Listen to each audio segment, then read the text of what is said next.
Jadi ada banyak orang sungguh-sungguh berharap kepada Tuhan, berdoa kepada Tuhan karena percaya Tuhan itu punya kuasa untuk menyembuhkan, untuk melakukan mujizat.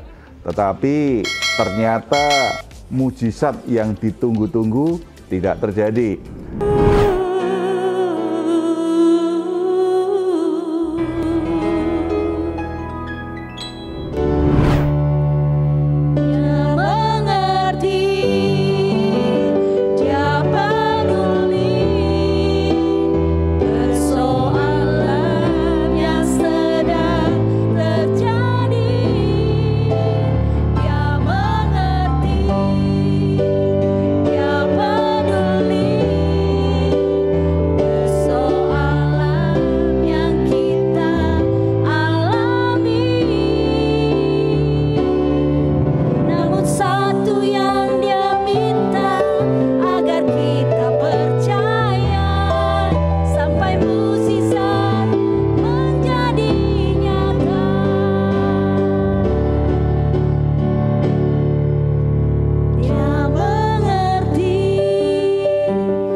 Salam, God lover yang dikasih oleh Tuhan Yesus, senang boleh kembali bersama saudara saat ini dalam program Rest and God.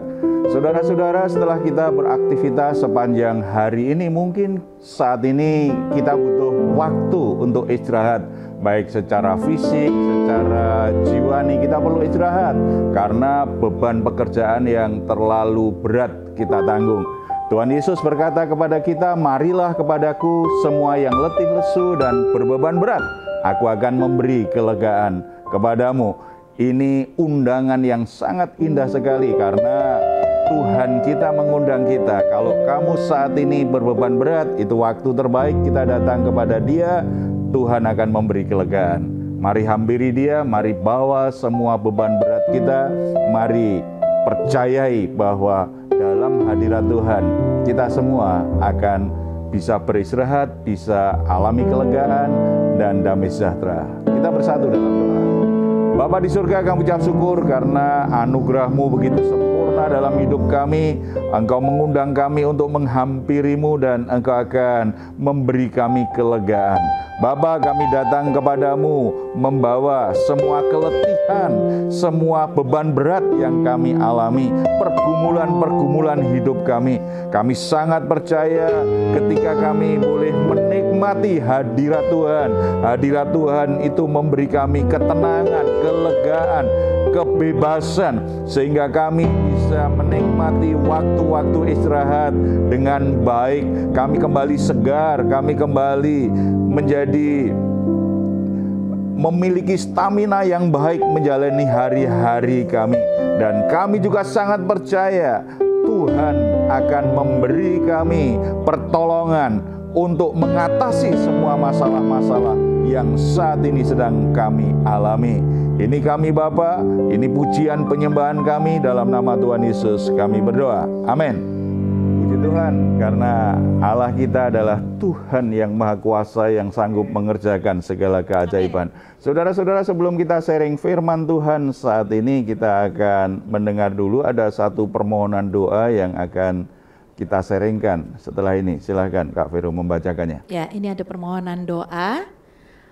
Mohon dukungan doanya. Saya mempunyai sahabat yang tidak mau lagi ke gereja karena merasa kecewa dengan Tuhan yang dianggapnya tidak mau menyembuhkan adiknya yang sakit. Demikian Pak permohonan doanya. Ya, permohonan doa seperti ini banyak ya. Jadi ada banyak orang sungguh-sungguh berharap kepada Tuhan, berdoa kepada Tuhan karena percaya Tuhan itu punya kuasa untuk menyembuhkan, untuk melakukan mujizat. Tetapi ternyata mujizat yang ditunggu-tunggu tidak terjadi. Kesembuhan yang diharapkan tidak terjadi. Membuat banyak orang Kristen menjadi kecewa dengan Tuhan. Kekecewaan seperti ini ternyata juga pernah dialami oleh murid-murid Yesus Kristus. Nah, bagaimana mengatasi kekecewaan itu yang akan kita lihat dari kebenaran firman Tuhan. Kita akan membuka Alkitab kita dari Injil Lukas. Injil Lukas pasal yang ke-24 ayat 13 sampai 35. Di sana kita bisa mengerti bagaimana orang-orang yang ditinggalkan Tuhan Yesus, murid-murid itu ternyata mengalami kekecewaan. Salah satunya adalah dua sahabat yang tinggal di Emmaus. Ketika Yesus disalibkan, mati, akhirnya mereka menjadi kecewa. Nah, kita lihat dulu dari perikop ini, apa yang membuat mereka menjadi kecewa. Kalau kita baca ayat yang ke-21, kita bisa mengerti apa yang membuat dua orang ini menjadi kecewa. Ayat 21, padahal kami dahulu mengharapkan bahwa dialah yang datang untuk membebaskan bangsa Israel. Tetapi sementara itu telah lewat 3 hari sejak semuanya itu terjadi. Kami dahulu mengharapkan. Berarti saudara-saudara, mereka berharap bahwa Yesus ini kan mampu melakukan banyak keajaiban, mujizat, sangat terkenal sekali. Mereka berharap Yesus ini bisa jadi pembebas. Bukan secara rohani, tetapi secara politik. Karena kita tahu bahwa saat itu orang Israel dijajah oleh kerajaan Romawi, pemerintahan Romawi. Mereka berharap ada satu tokoh yang akan memimpin bangsa itu membebaskan diri dari penjajahan itu. Ternyata harapan itu tidak terkabul. Karena Yesus memang datang bukan sebagai pembebas secara politik, bukan sekedar juru selamat secara politik. Dia menyelamatkan manusia dari akar dosanya, dari masalah yang paling mendasar dari manusia, yaitu dosa-dosa yang tidak mungkin bisa diatasi sendiri oleh manusia. Saudara-saudara, ini contoh, ada banyak orang mengalami kekecewaan, sebab utamanya adalah apa yang diharapkan tidak terwujud. Ketika kita berharap kita memiliki rumah, ternyata nggak terwujud, kita menjadi kecewa. Ketika kita berharap kita naik jabatan dalam pekerjaan, ternyata tidak juga kita dipromosikan, kita menjadi kecewa. Ketika kita berharap ketika menikah kita segera punya anak, tetapi sudah ditunggu 5 tahun, 10 tahun tidak punya anak, itu bisa menjadi kecewa. Ketika kita ingin berhasil, kita berjuang dengan apa yang kita yakini. Kalau saya investasikan uang saya untuk memulai bisnis ini, untuk memulai usaha ini, saya pasti berhasil. Ternyata dalam perjalanan tidak juga kunjung berhasil.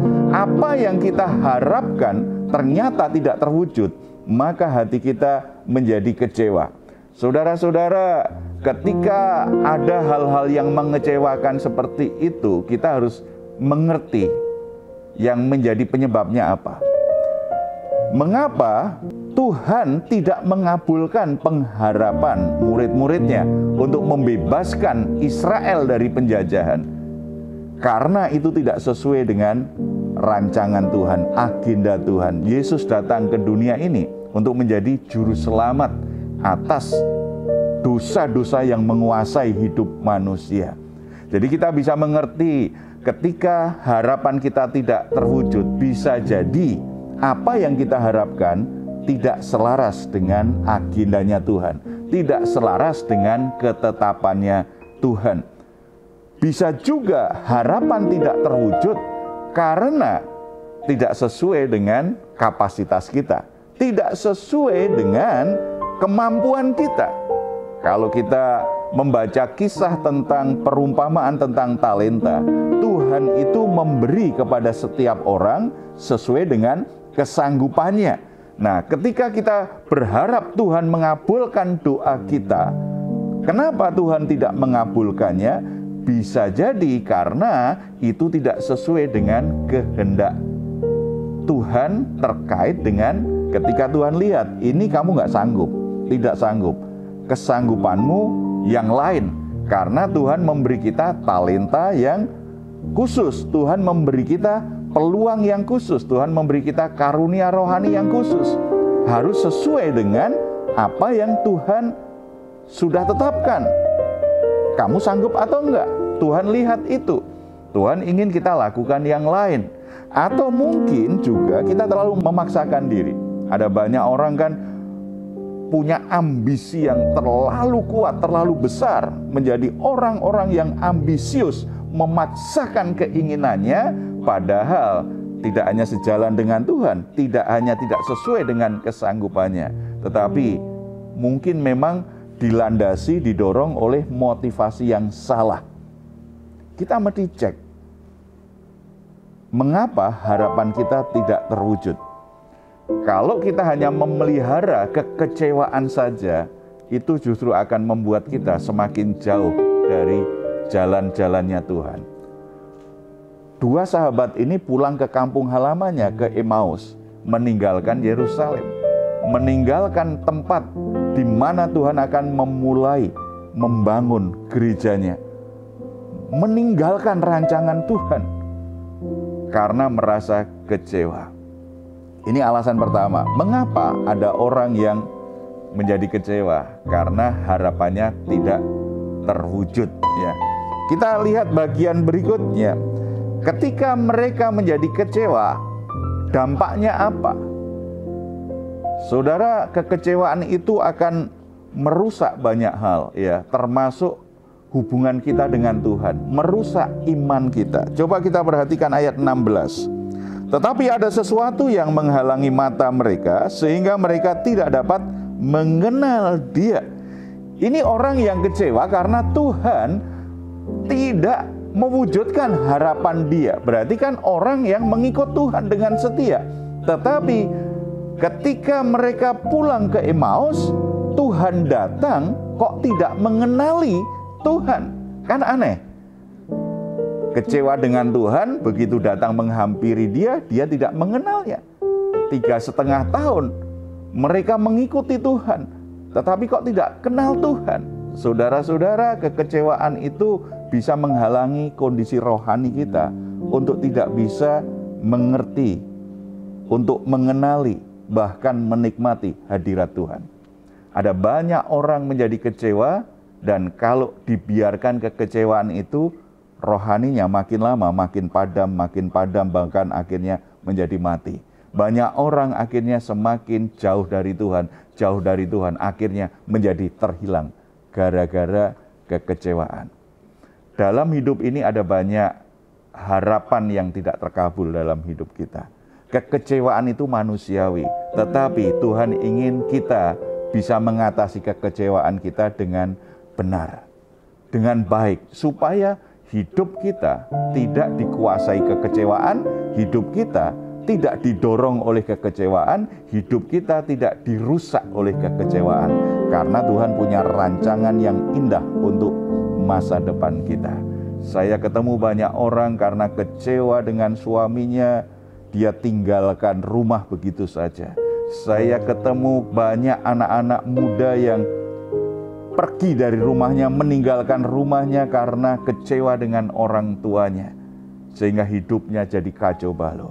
Saya ketemu banyak jemaat, banyak orang Kristen yang tidak beribadah lagi, tidak mau lagi ke gereja karena kecewa dengan gereja. Saya ketemu orang-orang yang melayani tidak mau lagi melayani karena kecewa dengan pelayanan, kecewa dengan gereja. Saudara-saudara, kalau kita tidak mengelola dan mengatasi kekecewaan, kita semakin terhilang dari hadapan Tuhan. Kita sudah menikmati sesuatu yang indah dari Tuhan, sesuatu yang baik dari Tuhan, tetapi akhirnya hati kita padam. Kita tidak lagi punya roh yang berkobar-kobar untuk melayani Tuhan. kasih kita kepada Tuhan hari demi hari semakin padam. Dan bahkan kita tidak bisa menikmati hadirat Tuhan. Kita tidak kenal Tuhan gara-gara kekecewaan. Berarti kan sesuatu yang sangat berbahaya. Sesuatu yang manusiawi tetapi tidak boleh dimaklumi. Kita harus bisa mengelola dan mengatasinya dengan baik. Bagaimana mengatasinya? Kalau kita pelajari perikop ini, kita bisa dapatkan 3 prinsip penting bagaimana mengatasi kekecewaan yang ada di hati kita. Yang pertama, sadarilah bahwa apapun yang terjadi, bagaimana sikap dan perilaku kita, kesetiaan Tuhan terhadap kita itu tidak pernah berubah. Kita baca ayat 15. Ketika mereka sedang bercakap-cakap dan bertukar pikiran, datanglah Yesus sendiri mendekati mereka, lalu berjalan bersama-sama dengan mereka. 2 sahabat ini bercakap-cakap, bertukar pikiran, pasti penuh keluh kesah, mengungkapkan kekecewaannya satu sama lain, mengungkapkan ketidakpuasannya, mengungkapkan ketawaran hatinya satu sama lain. Sebab kalau 2 orang kecewa, ketemu, ngobrol, yang diomongin apa? Pasti keluh kesah, pasti gosip, pasti kata-kata yang negatif. Semangatnya adalah semangat justru semakin memperkuat kekecewaan. Hal-hal yang justru membuat hati kita semakin terluka tuh. Kalau boleh dikatakan, 2 orang ini kan mengecewakan Tuhan. Saat Yesus disalib, di mana mereka? Mereka hanya berdiri dari jauh. Tetapi saat Yesus membuat mujizat, mereka di mana? Mereka dekat dengan Yesus. Saat Yesus memberkati orang-orang, saat Yesus melakukan perkara-perkara yang luar biasa, di mana mereka? Mereka dekat dengan Yesus. Tetapi pada saat Yesus ditangkap, pada saat Yesus diadili dengan cara yang begitu jahat, pada saat Yesus menderita pikul salib, dianiaya, dipermalukan, dan pada saat Yesus tergantung di atas kayu salib, di mana mereka? Mereka hanya berdiri jauh. Mereka lupa bahwa Yesus sangat mengasihi mereka. Mereka lupa bahwa Yesus itu sudah memberikan hidupnya kepada mereka. Mereka lupa bahwa karena kasihnya yang begitu sempurna, Yesus sudah menyerahkan nyawanya itu untuk mereka. Tetapi karena ambisi, karena harapan yang tidak terwujud, membuat orang ini meninggalkan Yerusalem. Boleh dikatakan kalau bicara kecewa, 2 orang ini telah mengecewakan Tuhan. Mereka menunjukkan tidak lagi setia kepada Tuhan. Tetapi kesetiaan Tuhan tidak pernah berubah. Saat mereka sedang berjalan menjauh dari rencana Tuhan, Tuhan hampiri mereka. Ini kan sebuah kebenaran yang luar biasa. Saat hati kita mulai tawar, saat hati kita mulai tidak lagi bergairah secara rohani, saat kita tinggalkan ibadah, saat kita tidak setia lagi untuk melakukan, untuk mengikuti Tuhan, saat kita tidak lagi setia melayani, saat kita tidak sungguh-sungguh punya komitmen dengan Tuhan, hati Tuhan tidak pernah berubah terhadap kita. Jadi saudara-saudara, mungkin ada di antara saudara saat ini yang sedang bergabung dengan program Raise and Guide ini, sedang dikuasai kekecewaan yang besar kepada Tuhan, karena harapanmu, doa-doamu tidak dijawab oleh Tuhan. Atau saudara menjadi kecewa luar biasa dengan gembalamu, dengan pemimpinmu, dengan gerejamu, tetapi tetap saja ditinggalkan Tuhan. Kecewa dengan seseorang tetapi meninggalkan Tuhan. Ini yang banyak terjadi kan? Kecewanya dengan pendeta tetapi meninggalkan Tuhan. Tidak hanya meninggalkan pendetanya, kecewa dengan gereja sebagai organisasi agama, tetapi meninggalkan Tuhan.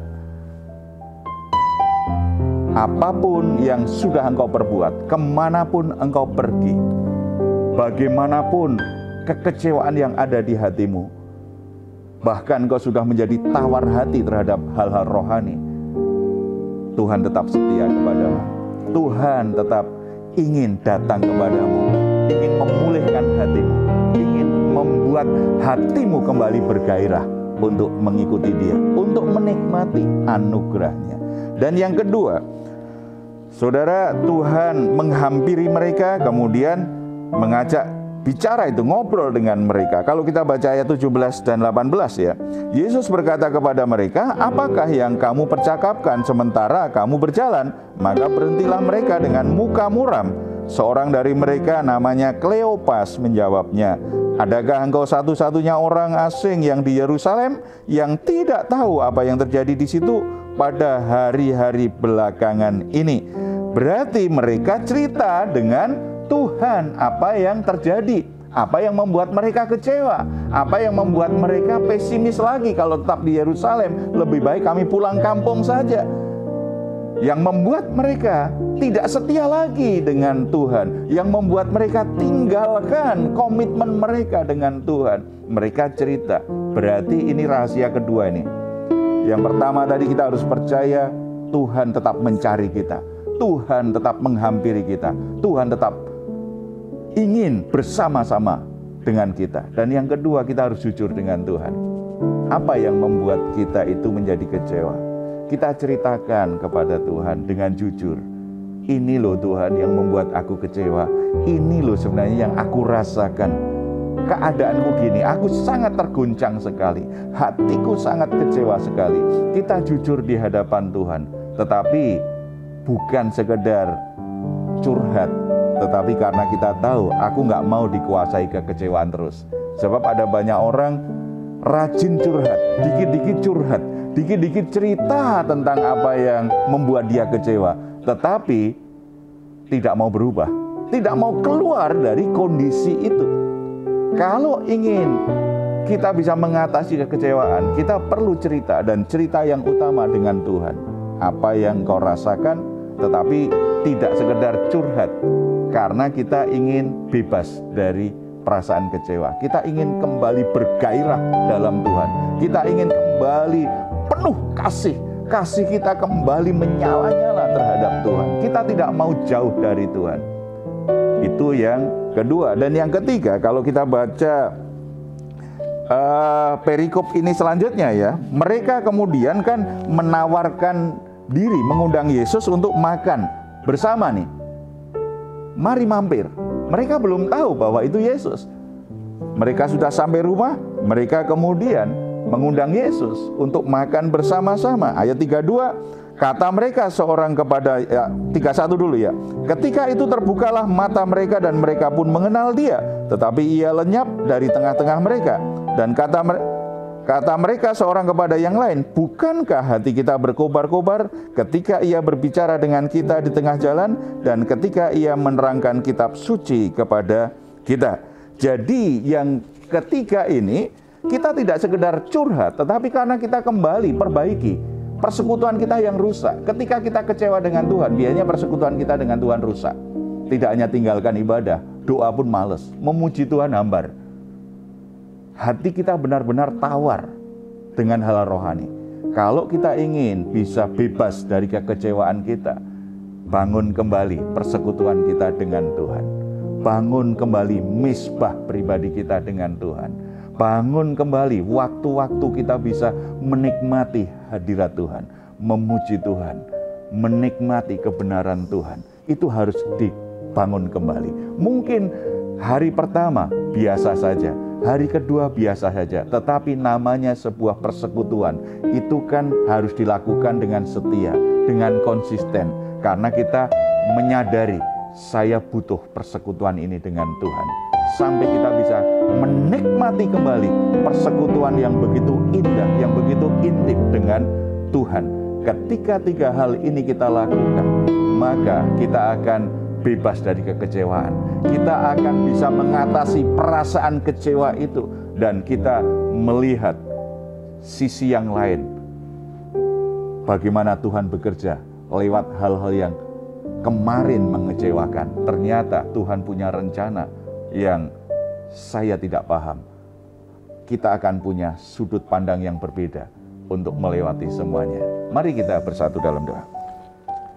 Bapa di surga, kami bersyukur karena firman-Mu mengungkapkan kebenaran bahwa kami bisa mengatasi kekecewaan-kekecewaan yang sedang kami alami saat ini. Hamba-Mu berdoa untuk saudara-saudara yang saat ini mungkin mereka sedang mengalami kekecewaan di hati mereka terhadap orang tuanya, terhadap pasangannya, atau terhadap pemimpinnya, baik di perusahaan maupun pemimpin rohaninya, dengan gembalanya, atau mereka kecewa dengan keluarga, kecewa dengan perusahaannya, kecewa dengan saudara-saudaranya, kecewa dengan gerejanya, kecewa dengan orang-orang yang melayani. Kekecewaan apapun, biarlah mereka menangkap kebenaran firman Tuhan saat ini, dan mereka boleh mengalami kebebasan.